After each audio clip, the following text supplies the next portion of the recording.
बिस्मिल्लाहिर्रहमानिर्रहीम। अस्सलातु वस्सलामु अलैका या रसूलल्लाह व अला आलिका व सहाबिका या हबीबल्लाह। आज हमारे पास, बल्कि हम इनके पास आए हैं चौधरी मोज़म सईद साहब के पास, क्योंकि कुछ हमारे ज़हन में सवालात थे नए आने वाले लोगों के लिए कि जो बी कैटेगरी का वीज़ा है जिसको वर्क परमिट भी कहा जाता है, तो उसकी कुछ तफसीलात मोज़म साहब आप बताएं हमें। जी उमर शाह साहब तशरीफ़ लाए, इनका शुक्रिया। तो ये मालूमात के लिए शाह साहब चैनल बनाया है, तो ज़ाहिर हम भी चाहते हैं कि जो पाकिस्तानी भाई हमारे आ रहे हैं उनको जो बेहतर से बेहतर जो हम मालूमात फ़राहम कर सकते हैं वो करें। तो ये भी एक सदका है, अच्छा मशवरा देना भी। तो इस हवाले से जो आपके सवाल हैं वो आप पूछें, मैं आपको बताता हूँ। अब पहले तो बी कैटेगरी वीज़े की तफसीलात तो बताएं थोड़ी, क्या है ये? असल में ये वर्क परमिट वीज़ा है जिस पे आप जो यहाँ पे कंपनियाँ जिनको वर्कर चाहिए वो आपको हायर करती हैं, वो आपकी एजेंसी से रब्ता करती हैं कि हमें जो है इस काम के लिए इतने वर्कर जो चाहिए। तो फिर जिस एजेंसी के थ्रू आप अप्लाई कर रहे हैं, फिर आप उसको अपना वो डॉक्यूमेंट्स देंगे, तो वो आपको फिर यहाँ पे जो है वो भेजेंगे। कौन कौन से डॉक्यूमेंट उसके लिए हमें दरकार होंगे? उसके लिए आपको एक तो पासपोर्ट चाहिए, आपको पासपोर्ट की कापी, लेकिन जो एजेंसी जिसके थ्रू आप कर रहे हैं ज़ाहिर वो आपका असल पासपोर्ट पास रखेंगे। उसके अलावा जो है वो आपको पुलिस करैक्टर सर्टिफिकेट चाहिए और पोलियो कार्ड। पोलियो कार्ड और पुलिस सर्टिफिकेट जो है ये दोनों जो है फॉरेन ऑफिस से टेस्टेड, लाहौर से जो इनका ऑफिस है वहाँ से आप टेस्टेड करवा के देंगे उनको। तो इसके अलावा मेडिकल रिपोर्ट जो है वो ज़रूरी नहीं है, लेकिन वो साथ लगाते हैं काफ़ी एजेंसियों वाले। वो बिल्कुल भी ज़रूरी नहीं है, और मैंने सुना है काफ़ी दोस्तों ने बताया कि जी हमने वो मेडिकल रिपोर्ट्स जो है वो 5,000 6,000 में बनवाई हैं, एजेंसी वालों ने हमसे वो 5-6 हज़ार रुपया लिया मेडिकल रिपोर्ट्स का। हालांकि वो बिल्कुल भी ज़रूरी नहीं है। अगर आप वो जाली भी बना के दे देंगे ना तो वो भी चल जाएगी। वो सिर्फ़ एक समझ लें कि खाना पूरी के लिए जी। वो होती है। तो आप कहीं से भी 200 की भी बनवा के दे देंगे ना तो वो चल अच्छा, जाएगी। एक सवाल बड़ा यूजली पूछा जाता है कि जो कंपनी हम्म, ऑब्वियसली आपको इधर जो एजेंट हैं या भी जो भी रिक्रूटमेंट कंपनी है वो आपको कोई जॉब ऑफर कर रही है कि वहाँ मुल्क में आपकी ये जॉब है, तो वो जो आपका ऑफर लेटर है या उसके अगेंस्ट आपको उस कंपनी को कोई इंटरव्यू देना होता है, या उसकी कोई तफसीलात बताएं, वो क्या प्रोसेस है उसका? अच्छा ये है कि यहाँ पे जो लोग हैं, जो कंपनीज हैं, वो यहाँ के जो एजेंट्स जो एजेंसियाँ काम कर रही हैं उनसे वो रब्ता करते हैं। तो इसी तरह एजेंसियाँ जो हैं वो पाकिस्तान में जो हमारी एजेंसीज हैं जो ये रिक्रूटमेंट का काम कर रही हैं, तो फिर उनके आपस में रब्ते होते हैं, तो वो जो लोगों को हायर करते हैं। बहुत सारी जो कंपनियां जो वाकई आपको काम पे बुला रही हैं, जिनको आपकी ज़रूरत है, जो वाकई इंटरेस्टेड हैं आपको कि हमें इस बंदा जो है परफेक्ट इस काम के लिए चाहिए, तो वो जो है स्काइप पे आपका इंटरव्यू करेंगे। ठीक है। तो फिर जो एजेंसी आपकी होती है वो आपको अपने ऑफिस में बुला के स्काइप पे, जो ऑनर भी होता है कंपनी का, उसके साथ जो यहाँ का एजेंसी वाला होता है, रिक्रूटमेंट एजेंसी के जो लोग होते हैं वो होते हैं। तो फिर आपका जो बकायदा जो है स्काइप पे इंटरव्यू किया जाता है। अगर आप वो पास हो जाते हैं तो फिर आपको ऑफ़र लेटर भेजेंगे।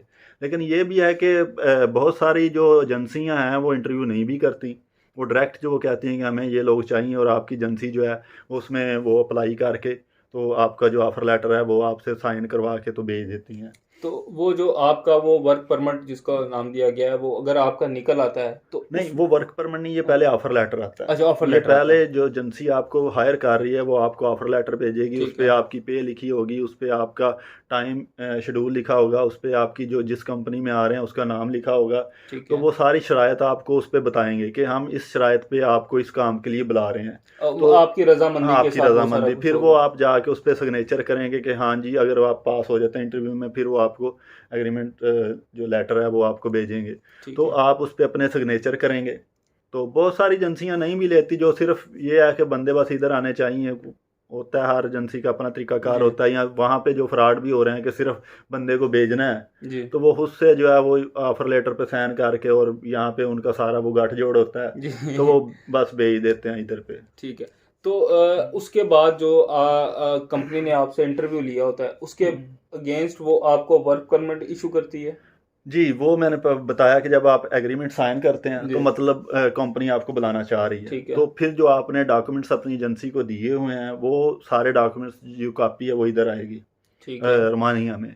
जो यहाँ पे फिर उसकी ट्रांसलेशन होती है, फिर वर्क परमिट निकलता है। वो वर्क परमिट जो है वो इमिग्रेशन से निकलेगा, तो ये जो लोग होते हैं फिर ये सारे डॉक्यूमेंट्स आपके इमिग्रेशन में जमा करवाते हैं। पहले वो ऑनलाइन टाइम लेंगे आपका, वो इमिग्रेशन से डॉक्यूमेंट्स जमा करवाने के लिए।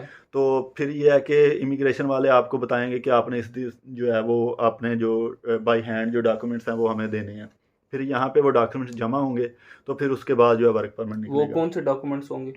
वो जो पाकिस्तान में आपने दिए थे, वो आपका पासपोर्ट की कापी, आपके वो पुलिस सर्टिफिकेट और पोलियो कार्ड की कापी होती है। तो टाइम जो है वो तकरीबन जो है पहले तो बहुत कम लगता था, तकरीबन 45 दिन के अंदर, 45 दिन के अंदर अंदर जो है इमिग्रेशन यहाँ से वर्क परमिट निकाल देती थी।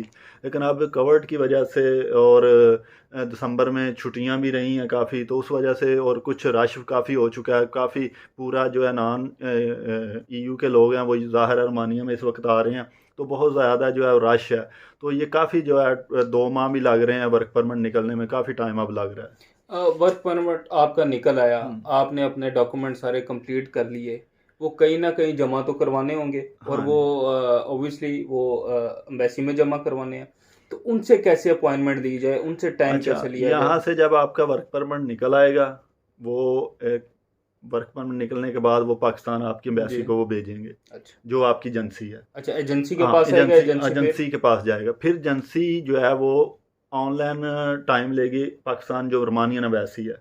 अच्छा, उसके लिए भी आपको वो डॉक्यूमेंट्स चाहिए। एक तो वो आपका वर्क परमिट साथ लगाएंगे, एक जो है वो आपकी जो है मैंने बताया था कि जो मेडिकल रिपोर्ट आपकी चाहिए वो कैसी चाहिए, वो ज़रूरी बिल्कुल भी नहीं है, लेकिन वो साथ अगर खानापुरी के लिए लगाते हैं। फिर साथ जो है वो आपका जो है वो बैंक अकाउंट की जो बैंक स्टेटमेंट होती है वो 3-3.5 लाख की, हालांकि वो चाहिए तो नहीं होती क्योंकि आप आ रहे हैं वर्क परमिट पे, लेकिन वो एक यानी कि ज़रूर वो उनकी शरायत में से है। तो फिर आप 3-3.5 लाख की वो अर्जेंट भी बना के दे सकते हैं आप, तो वो आपकी बैंक स्टेटमेंट साथ लगेगी और आपकी इंश्योरेंस जो है वो साथ लगेगी। ठीक है, तब वो एम्बेसी अपॉइंटमेंट, एम्बेसी आप ऑनलाइन पहले अपॉइंटमेंट वो आपकी एजेंसी अप्लाई करेगी, फिर वो एम्बेसी आपको बताएगी कि आपने कब जो है वो कैंडिडेट को लेके आना है। तो फिर कैंडिडेट वहाँ साथ जाएगा, तो वो बाई हैंड वहाँ पे डॉक्यूमेंट्स तो जब डॉक्यूमेंट्स जमा करवाएंगे वो कुछ सवाल तो जवाब करेंगे, कोई क्वेश्चन करेंगे, कोई इंटरव्यू होगा, उसके बारे में थोड़ा सा बताएं। तो एम्बेसडर जो है वो इंटरव्यू जो वर्क परमिट पे लोग जाते हैं उनसे कई दफ़ा तो बिल्कुल सवाल पूछते ही नहीं है। आपके डॉक्यूमेंट्स क्लियर होने चाहिए सारे।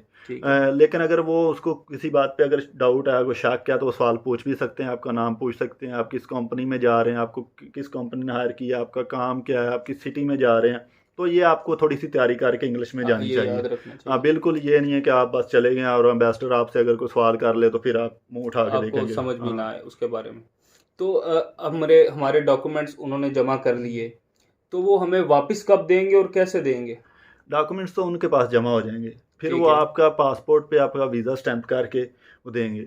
आज से तकरीबन 7-8 माह पहले, 9 माह पहले, तो वो अगले दिन ही आपको पासपोर्ट स्टैंप करके वीज़ा वो आप एजेंसी को कॉल कर देते थे कि वीज़ा आपका स्टैंप हो चुका है, आप आके ले जाएं। लेकिन अभी रिसेंटली जो सुना है कि वो 1 हफ़्ता लगा रहे हैं, 1 हफ़्ते बाद वो दे रहे हैं पासपोर्ट पे वीज़ा स्टैंप करके, रश होने की वजह से। तो इसमें रिफ्यूज़ होने के चांसेस हैं? ये वर्क परमिट है, ये 99% तो ये समझें कि जब वर्क परमिट निकल आता है तो आपका वीज़ा होता है, लेकिन 1% होता है कि रिफ्यूज़ हो जाए। उसमें भी काफ़ी वजह हैं कि आप एम्बेसडर को मुतमईन नहीं कर सके, या फिर ये भी है कि फेक परमिट अगर है तो फिर तो ज़ाहिर है वो वीज़ा कभी भी नहीं लगेगा। और ये भी है कि अगर आपके डॉक्यूमेंट्स कुछ कम हैं तो वो आपको कहेगा कि ये डॉक्यूमेंट्स पूरे करके लेके आएँ, फिर वो आपको भेज सकते हैं, दोबारा डेट दें। और अभी तो रिसेंटली तो जो टाइम है एम्बेसी, पाकिस्तान की एम्बेसी वो भी 2-2 माह बाद दे रही है टाइम, क्योंकि रश बहुत ज़्यादा हो चुका है।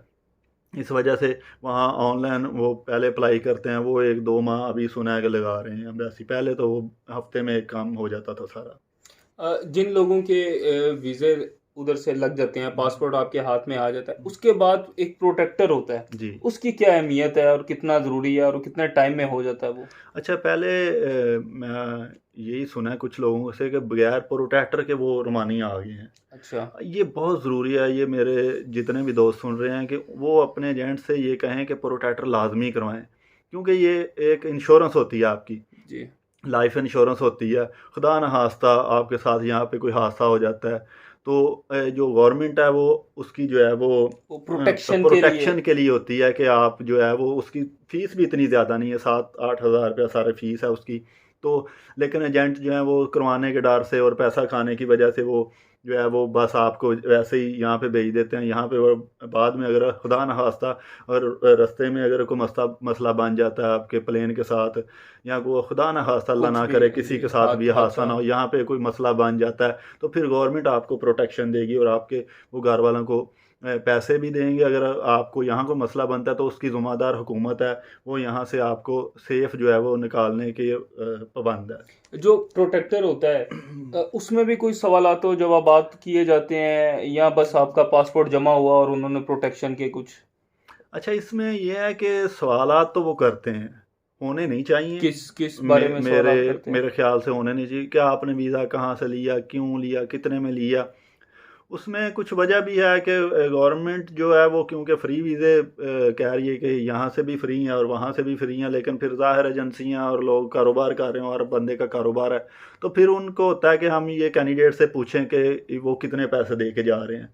तो फिर जो तो एजेंसियाँ लीगल काम कर रही हैं उनके लोगों से तो वो सवाल नहीं करते, क्योंकि एक प्रोसीजर के तहत वो काम कर रही होती हैं। लेकिन कुछ कैंडिडेट्स जो होते हैं उनको वो काफ़ी तंग भी करते हैं। क्या गवर्नमेंट ने कोई इसकी फीस मखसूस की हुई है वीज़े की? वीज़े की फ़ीस तो ज़ाहिर है वो फ्री है।